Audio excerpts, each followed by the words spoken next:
Assam की assembly दा सुमाइना कोई मणिपुरी language से शिबू कोई district मरी दा associate state language होइना चटना नबकी दमकता अदुगुम्बा Honorable Chief Minister of Assam Hemanta Biswas Sharma ji na bill da puthokpi dana bill puthokana madu pass on na bala kolai ba khongthang amadi sana halani na mana la thokhi ba tweet to ki ba punamak to ki Manipur miyam ni mai gai degi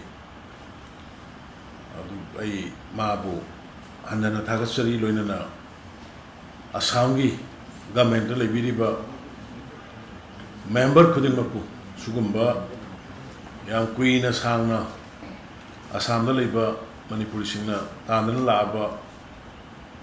demand ma mapung phan bibigi namaktai some assembly ki member punamak yamaroina Honorable Chief Minister Hemanta Biswas Sharma ji Manipur miyam gi maigai dagi sarkar gi maigai dagi amadi ai isa gi maigai dagi ma hanna Thagatpa Fongdorakli na sima kai kan me tawjagi